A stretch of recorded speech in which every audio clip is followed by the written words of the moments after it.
As 2016 winds down, we're taking a look at the year that was with some of the biggest news stories that impacted Oklahoma. Brian Miller is live in Tulsa to show us what people are saying about some of the biggest stories of 2016. Brian? Yeah, Brian, for some 2017 just can't get here soon enough. But before we say goodbye to 2016, we decided to put together a little montage of a few big stories from this year and headed out to get some reactions. We begin the same way 2016 did, with a clean slate. Then,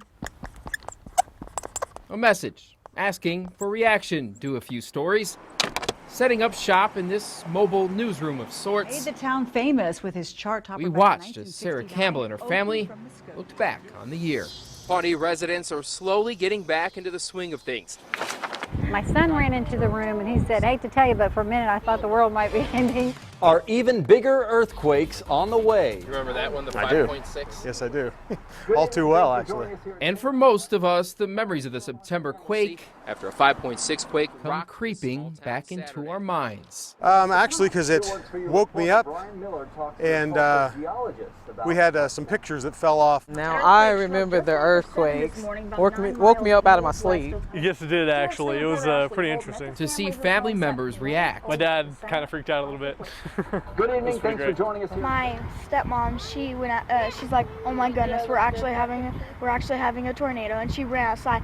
She was thinking, "Oh my goodness, I need to wake up the kids." As if they could sleep through that earthquake. So we were all freaking out.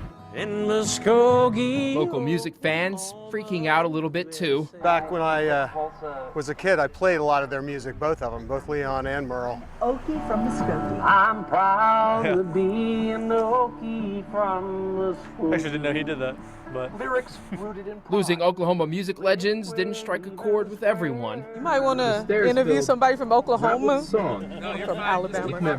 And not everyone no, I didn't actually.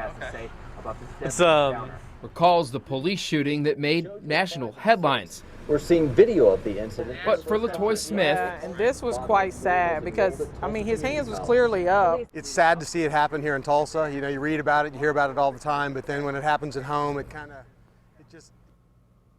and that big story that they were just reacting to, which we will continue following into the new year, is the Betty Shelby manslaughter case. She is expected to go to trial next year. Brian Miller, 2 Works for You.